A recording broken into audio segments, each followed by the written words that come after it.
Il y a 400 milliards d'étoiles dans notre galaxie et au moins 2000 milliards de galaxies dans l'univers observable. Les probabilités disent qu'on ne devrait pas être seul. Alors où est tout le monde ?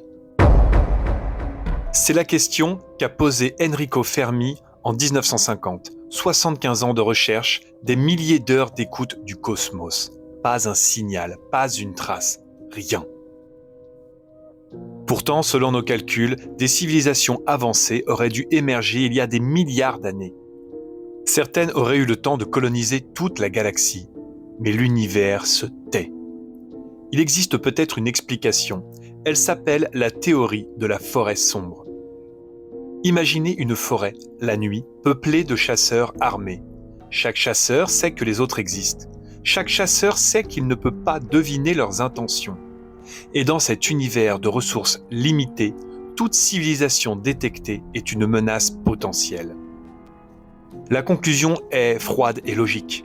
La règle de survie numéro 1 dans l'univers, c'est de ne pas se faire entendre.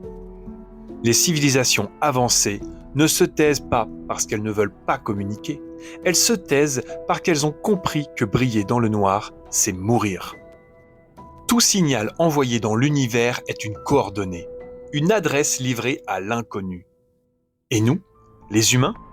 Depuis 1974, on envoie des messages dans l'espace.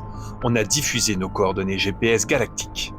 On a expédié des disques dorés avec nos visages, notre musique, l'emplacement exact de notre planète. On cherche par tous les moyens à se faire remarquer. Stephen Hawking a dit que c'était l'une des choses les plus dangereuses que l'humanité ait jamais faites. Comme un enfant qui crie dans une forêt dont il ne connaît pas les habitants. Peut-être que le silence du cosmos n'est pas un mystère. Peut-être que c'est un conseil.